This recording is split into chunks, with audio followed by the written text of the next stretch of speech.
All right, I was warned by some of the other speakers that people would be trickling in and leaving all the time, so I will just start on time. My name is Stefan Thomas. I work for a company called Ripple Labs here in San Francisco. And we work on what you probably know as that whole Bitcoin thing. Basically, we're a cryptocurrency company. We're mostly doing software for banks right now because we believe we need to create infrastructure with a substantial amount of liquidity moving through, and banks are the only customers who can provide us with that right now. But in the long run, we're trying to build something we call the value web. And you might notice that the name of the talk is slightly different than as advertised.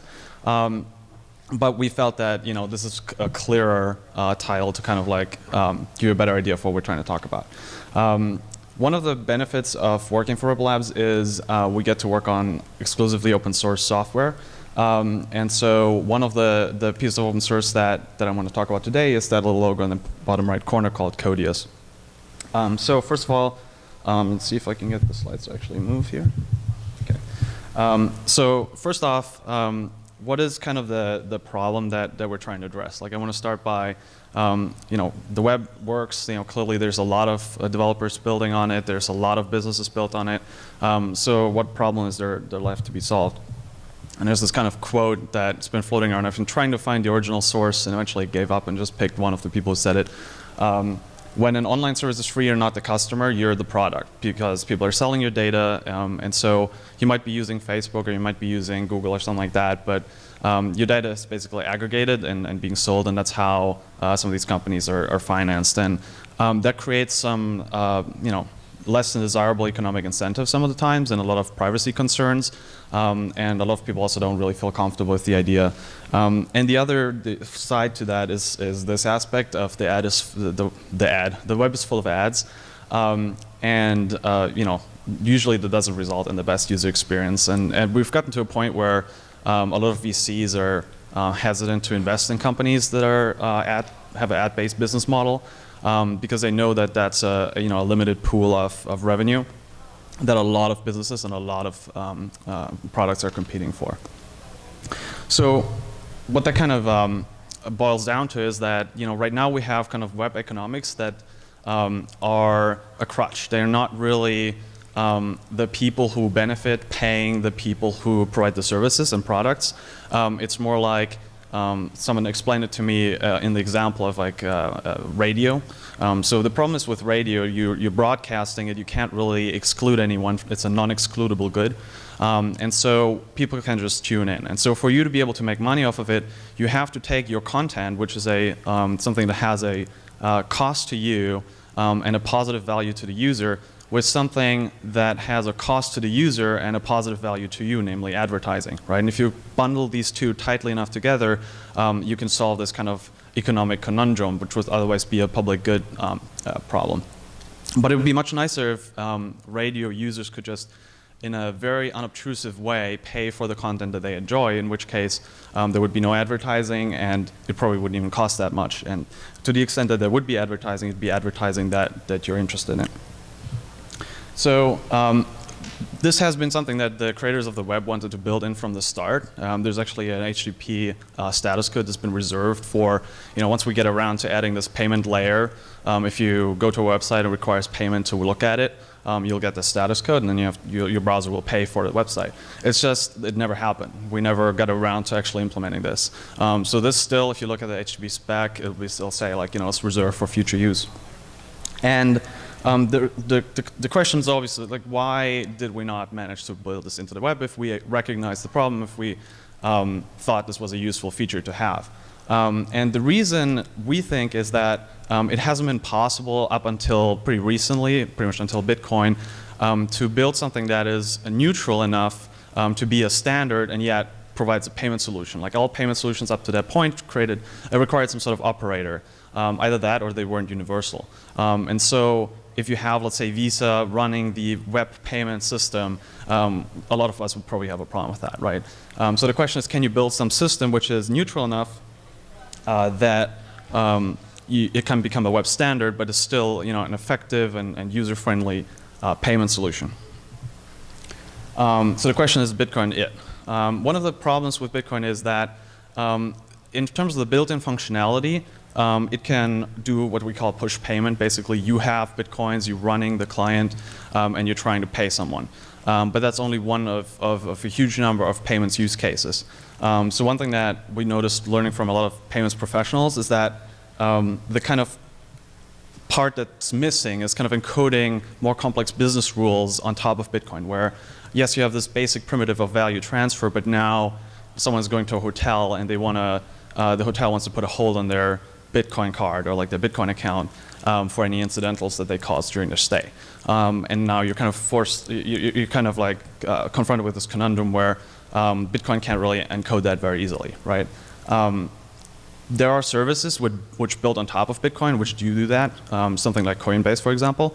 But the issue then is that you're no longer using a decentralized platform, no longer using a decentralized service, you're using Coinbase, right? And so now you're a Coinbase customer, they hold your money and they decide what happens with it. And that's kind of, again, not very neutral. If everyone integrate, like if the Coinbase API became a web standard, that's still no good.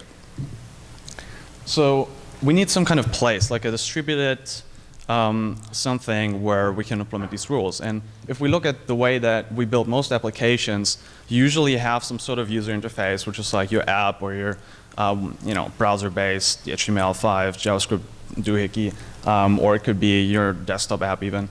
And then you have some sort of backend, some server-side thing that your app talks to. And then that will in turn talk to some kind of database or data store usually. Right? That's kind of the architecture we're all used to. And if we're talking about distributed applications, we kind of have two of these pieces, right? We have clients that people use, and they're distributed in the sense that people download them, and once they're running them, you have no control over them anymore, right? They're distributed. We also have these kind of databases like Bitcoin, which can keep track of who holds how much money. So they're kind of like a database, right? They might even have some primitive logic built in, but they're ultimately not designed to to execute very complex logic, and neither would you want them to, right? If you had a Bitcoin which had a very powerful programming language, consensus networks have to be distributed, right? The reason we use databases that are separate from our backends is because it gives us all kinds of benefits of having our backends talk to multiple databases, have our databases be accessed by multiple backends, and so on and so forth, right? So this is actually a good architecture. The only thing the only problem here is that we're missing this middle piece. And so with Codius, we are trying to build something which is designed to facilitate the construction of distributed backends or distributed applications which can bridge this gap. And so you can do things like subscription payments or pull payments or any of those applications, or even things that are go a little bit beyond that, but more on that in a second. Here's the logo. Hope you like it. So again, what is Codius? It's a platform for distributed applications, right? That's it. So why would you want to build something on top of Codius as opposed to building as a Node.js app or whatever? So if you build something with Codius, it's essentially code which is standardized, uses standardized API, so you can run it anywhere. So it's kind of like in a similar vein as Docker, except that Codius defines a lot more APIs around how do you pay for the host that's running your code, and how do you upload the code, how do you package it, that kind of stuff. So the idea is that if you write something as a Codius contract, you only need some digital currency or some funds, and tell it to run. It'll find a host and run somewhere. And as long as you have money, it'll keep running. It won't be down. It'll just keep running. Now, if we want to go even further, maybe you don't want to pay for your code. Maybe you just want to sort of contribute it and put it out there and make it open source or whatever. And if users find it useful, they can pay for it. They can pay to run it. And in that case, like once you've written it, as long as these users paying for the hosting, it will just keep running pretty much forever, right? And of course, you can take that even further, where if it's very useful, maybe your users would be willing to run it and even keep a little line of code in there that sends some money back to you.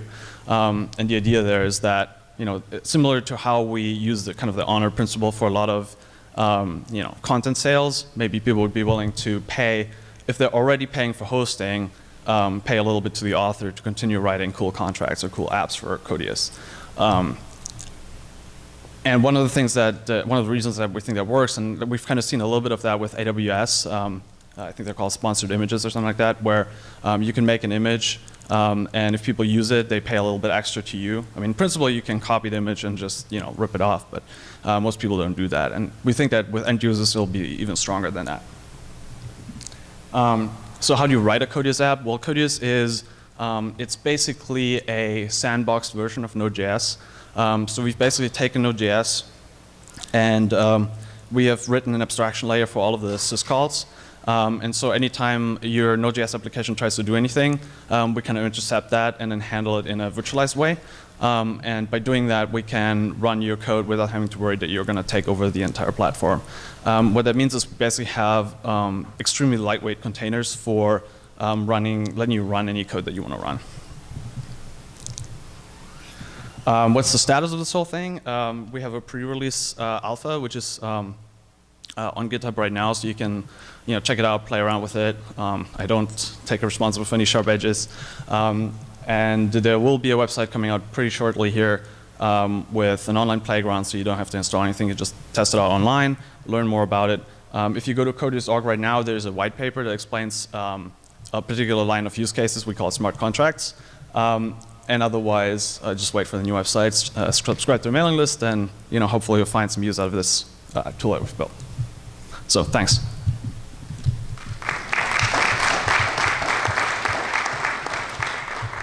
Are there any questions? Up here. So the idea is that there's a built-in payment mechanism within Codius.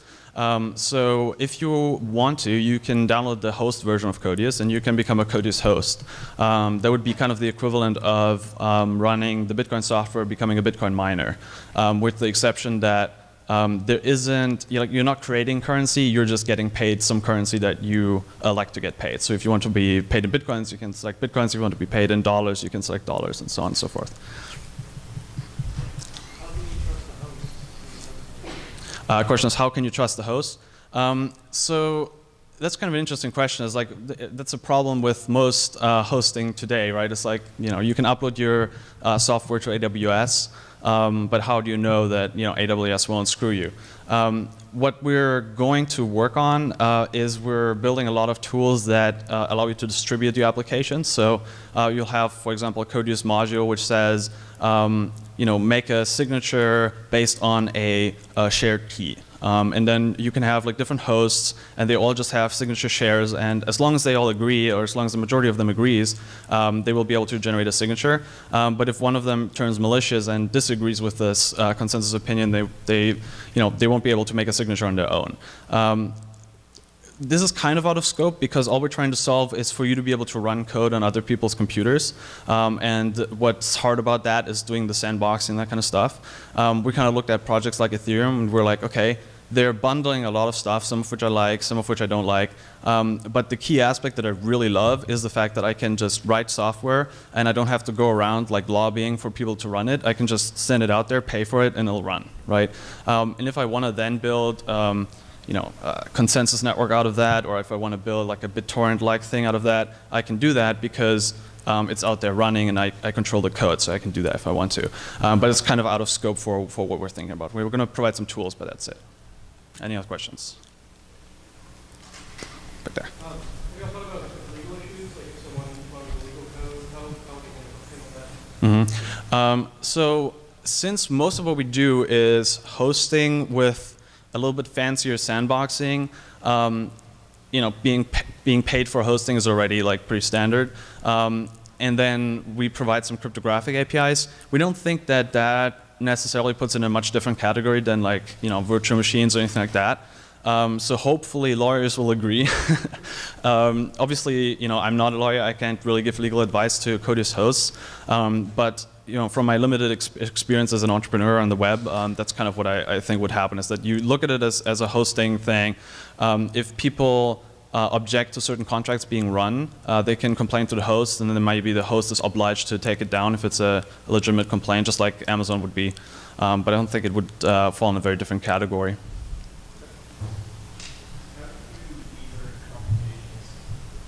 So the question is, how do we meter computations? I could probably give like a half-hour answer to that, but the short answer is we use time as a proxy for CPU time, and most of this billing stuff is not really implemented yet, but we use time as a proxy for CPU time, and otherwise we count syscalls and attribute a certain value to each syscall.